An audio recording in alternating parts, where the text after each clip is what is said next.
county seat in your office. Okay, so the first question, Janet, you're going to get to go first. This will be 3 minutes. Most of the questions, by the way, are 3 minutes. There may be 1 or 2 that are just 1 minute, but most are 3. So, given we do have very detailed Florida statutes that say how our elections are supposed to work, still, not all Florida counties use the same processes and procedures or voting systems in their supervisor of election offices. What are some of the processes and systems that you use in your SOE office that you believe set your county apart from the others?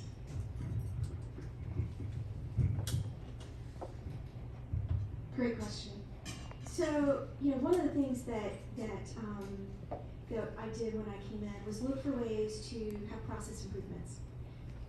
I asked our team, define for me the very best, the perfect election day.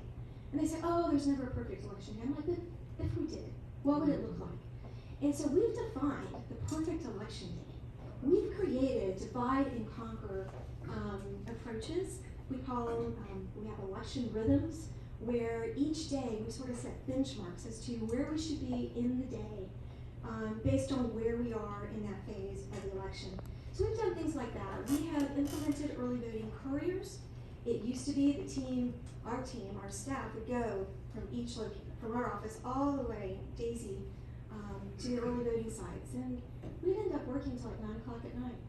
I said, no, we can have election workers and we'll go point to point, and then we're going to be finished by 7:15, 7:30. It's a little tweak. It's all about the little tweaks here and there. But what you do is you begin to minimize your overtime, and you begin to minimize your fatigue. And so what I want is an election worker and all my election staff to go into election day ready, absolutely ready. Because you're right, you do have 1 day to get it right. And I don't want anybody going into election day exhausted. And so we've created these rhythms. We've got chain of custody procedures where we're going 2 by 2. So we can make sure that no one can question the integrity of our team, because somebody's always going to have somebody with them whenever we're transporting ballots. So that's a few of the things. It's really about building collaboration. We've got a culture in our SOE office that's based on trust and respect. And so we've come from a place where, we listen to each other, and now the team's coming to me with, well, what if we did this? I'm like, great idea. All good ideas don't have to be mine. We've already created our 25 to-do list, by the way. So we're excited. We've got a great team. We are ready for not only this primary, but we're ready for the general election.